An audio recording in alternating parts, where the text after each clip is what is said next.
Welcome to my guide and my video about the finale builds for Deadman Mode Annihilation, which starts on Saturday, or the finals start rather on Saturday. So what we'll go over in this video is my builds for each bracket, all four of them, and I will also discuss other viable builds that people might play. So let's dive straight into it. Also, if you are only interested in one specific bracket, you can always look in the description below for the timestamps, or when YouTube has captioned it correctly, you can also just click to the section you are interested in. So let's take a look. We will go over the gear and the sigils for all of them. We won't go in depth on the inventory, like how much food, etc., because that will depend a lot on your specific build, your specific defense, and everything like that. However, what I will remind you of compared to previous seasons is that we do have the infinite prayer sigil, so you will need less brews or restore. You will need less restores or sand fuse compared to in the past. You can bring more brews than what you did in the previous tournaments. So let's start with the bracket 1 account. It might not look like a bracket 1 account because it looks like it has quite a tanky setup, but this is my bracket 1 account that has 99 hit points, 99 defense, 70 prayer for piety, and the rest is just because it didn't give me a combat level, so I might as well level it, which is 5 magic, 5 range, and 7 strength. The gear for this account is Serpentine Helm, which I think is the best helm if you can wear it across all brackets, because it means you will not get venomed by the toxic staffs. It has the Blood Fury, which is a Fury that has a chance to heal you when you deal melee damage. The healing effect is not important here, however, Fury is the best tanking amulet in the game. It has the hit points cape. We probably won't be able to use capes, but if we can, then hit points cape is probably the best. It's not very good though. It doesn't scale with the rapid heal, so it any cape here, if you want to do it on a tank account, is really annoying, but getting the fire cape is probably the best cape. However, we might just be not allowed to use capes anyway, because that might be how they split the teams in the finals. The Crozier, because it's the only weapon that I know of on a tank that gives me proper defenses. DFS, which is almost the best shield. Elysian is the best, but it costs around 1 bill, and I don't want to spend that much money on it. This one will cost you around 20 mil. If you don't have 20 mil either, a crystal shield, which only requires you to unlock the quest story lamp, 70 defense and 50 agility, I believe it is almost as good as a DFS, and it costs you nothing if you just claim it from the tutor, or if you lose it, 750k to buy a new one. So it's a lot cheaper. Justiciar, which is one of the best armors. I think Torva is slightly better, but it costs so much more. If you don't have enough money for Justiciar, just buy normal Barrows tank gear like Torags, which is really cheap. Regen Bracelet.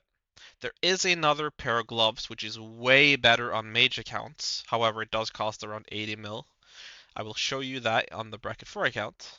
But for a tank, it is either Barrows gloves or Regen Bracelet. I think Regen Bracelet is a lot better because of the course of the time. It will help you a lot with regening health. Also, when we get to the end of the finals, when the fog is ticking 2, 5, all the time to every player, having the extra HP regen is very significant.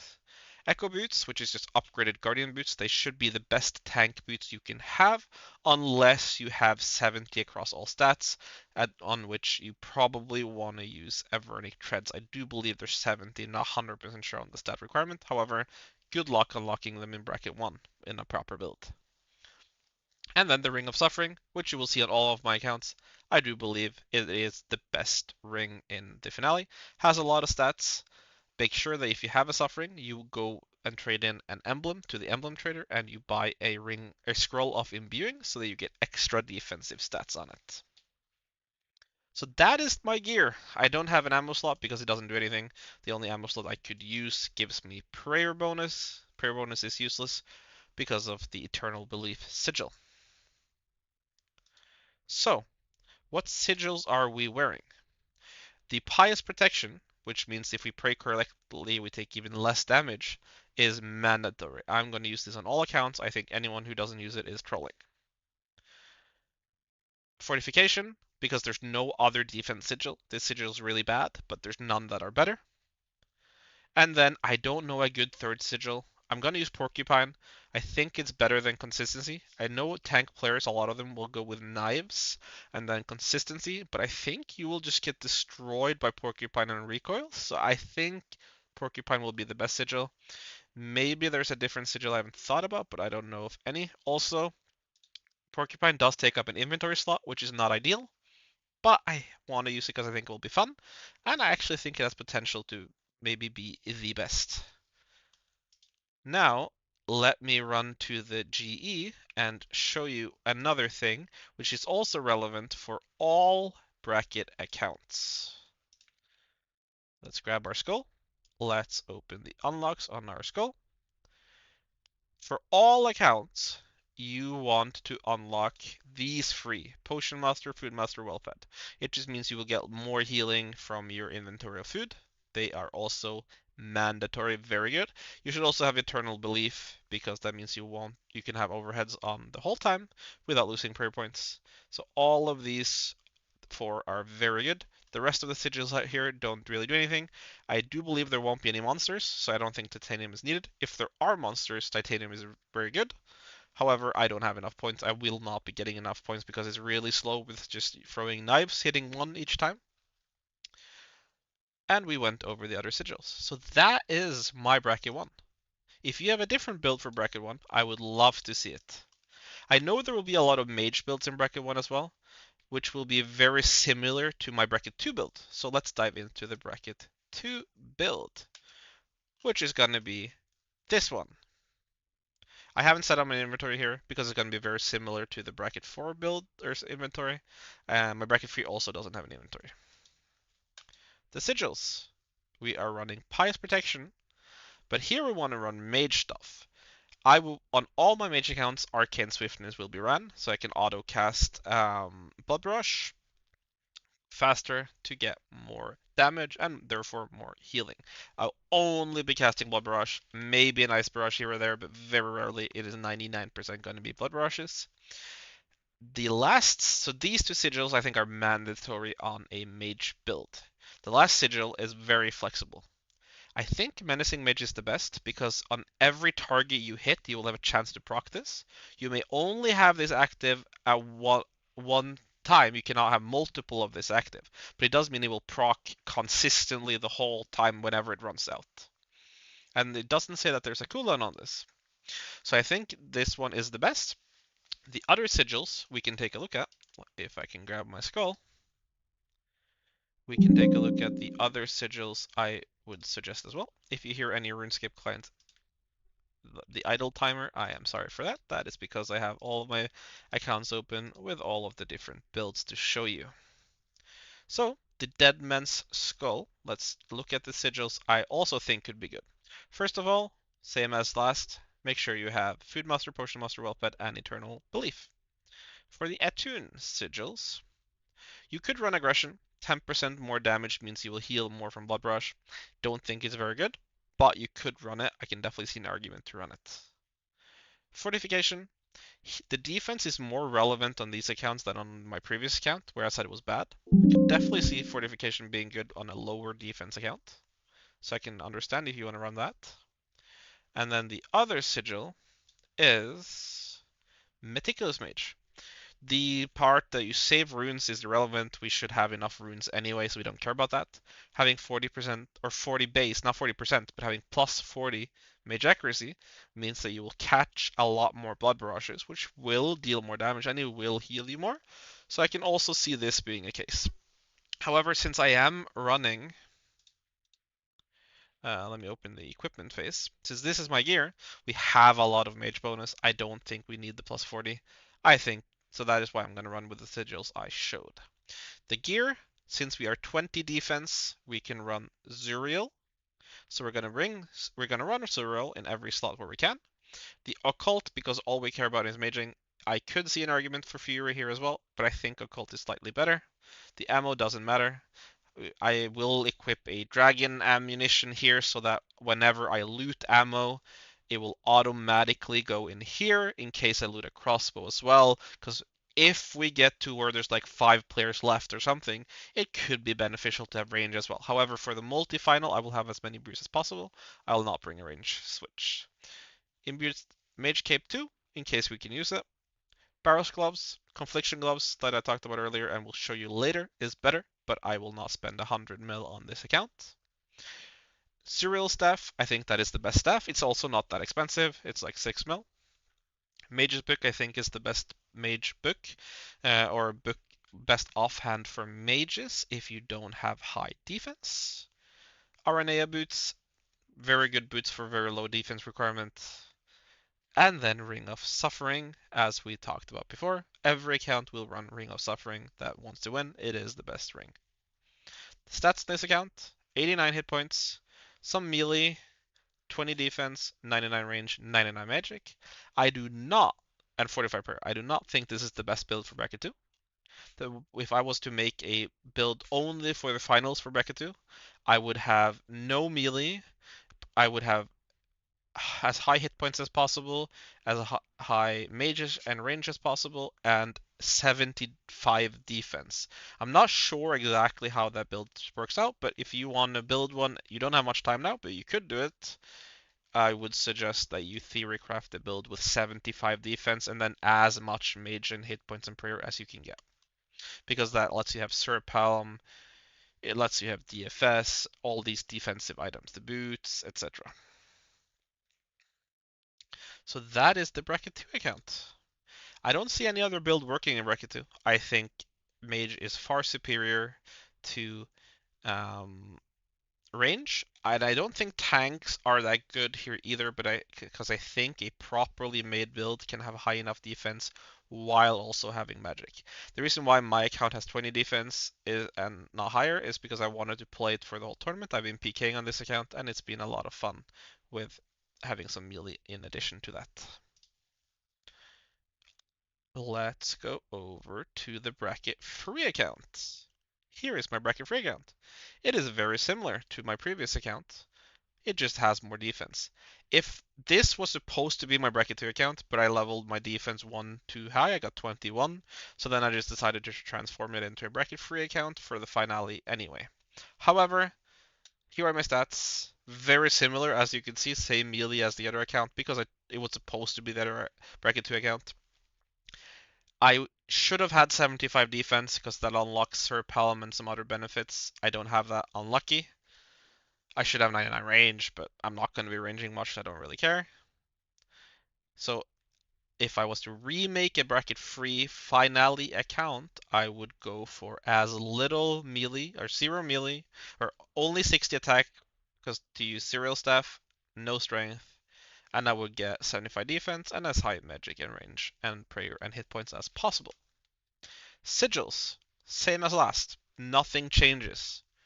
So if you want to see my thoughts about the sigils, you should look at my bracket 2 or bracket 4 section because it's just what I think is the best sigils. There are some flex sigils which I go over in those bracket videos or those bracket in the same video, but the part about bracket 2 sigils. So the gear, what gear are we running? Well, we have 70 defense, so we have unlocked Barrows. We have a lot less mage accuracy here. I could definitely see a case for running higher mage accuracy. I'm going to try being as tanky as possible. I might bring an arm switch so that I actually have some mage accuracy. But it's to be as tanky as possible. So it runs the Fury. Could switch to the Occult, but I think Fury is better when you have defense. It has the imbued cape. It has Torag's K-top because it is a really good balance between just defenses but also giving mage defense. And then the Darrock legs for so very standard tank setup. It has the crystal shield. I didn't have 75 defense. I can't use DFS. I also don't really want to spend 20 mil on this account. It has a suffering. I will spend the money on suffering. I think suffering is OP. Also a huge thing which I will tell you at the end of the video is what it means that items you can loot and items you cannot loot. So if you're interested in that, look at the end of the video. Boots of Brimstone, really good solid defense boots. Could also have been boots. I think Guardian boots was 75 defense, so that is why I went for these. Or Echo boots. Barrows gloves, same as before. Confliction gauntlets is a lot better, but they cost 80 to 100 mil. I will not spend that on this account. Let's dive into the last account, the max bracket. What does max bracket mean? It means your stats should be maxed. There's no reason to miss anything. You should have max melee, range, mage, prayer, and hit points. All of it should be maxed. No excuses. Sigils. Surprisingly, we are running the exact same sigils. Now, I would still, Pious and Arcane, I would never switch. I can definitely see an argument to switch Menacing towards Meticulousness or Aggression, which we talked about in section 2, or bracket 2. So if you're interested in that, you should just look at bracket 2. The gear we're running, Serp Helm, the best helm in the game in my opinion for the finale. One bolt, so that if we loot bolts, they will automatically go in here if you turn on the setting to do so. Amulet of Blood Fury. I think Fury is the best amulet on tanks. And if you have a Fury and you're ever gonna melee, you might as well make it a Blood Fury. Surreal Staff. Best staff in the game, I think, for the finale, because it boosts your ancient magics. K-Top, not the best in the game. If I had infinite money, this would be a Missouri top. Same with the legs. I would probably run Missouri legs as well. It has the best boots in the game. Averting treads upgraded to the maximum. It has Ring of Suffering, which I think is the best ring. It has DFS, which I think is the second or third best shield, probably second best shield um after Elysian. Well, it's actually third best shield probably after Spec Arcane as well, or Eldid Dinas. So it is not the best shield, but it's a very good shield.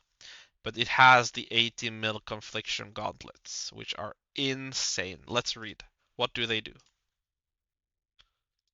Let's eat an angler, since I can't inspect them when they're equipped apparently. A pair of magical gauntlets that when worn grant your next magical attack of the same type a double chance of hitting if the previous attack missed. Hopefully that will work on my blood rushes and I will be healing a lot more than I should be. I will be hitting a lot more than I should be. Even though I have very low mage accuracy, it's gonna hit roll twice, so it's a lot more likely to catch. So that is my bracket 4 account. Now I will show you the setting I talked about. If you have this enabled, as long as you have one bolt equipped and you loot that bolt, it will be automatically put in here, even if your inventory is full. So it's very useful. Also, we were going to talk about what do I mean by lootable gear. A Suffering will not drop as an imbued ring. It will not drop with recoils, etc. So you can't really loot it. However, a Missouri body, if someone dies with that, you could loot. So I would strongly suggest that if there's gear you don't want to buy because it's too expensive or you don't have the money to buy it, set up your loot filter to show that item, make it so it shows only highlighted items and enter that item name. That way, you will be easily able to loot that item and you can just remove it afterwards or turn off ground filter when you're done looting. It is very effective. In previous tournaments I've gone in with almost no gear and I've ended up with max pretty much because there's so many people with crazy gear that will die early. Just go and loot it. Also make sure you highlight all relevant food like angler brews and karambans so that whenever you end up having like 5 inventory slots open because you've been eating, you just turn on your ground filter, loot it, and turn it off again. So that was the whole video. I would love to hear your ideas and what builds you are going for, and I would also love to hear after the final how it went.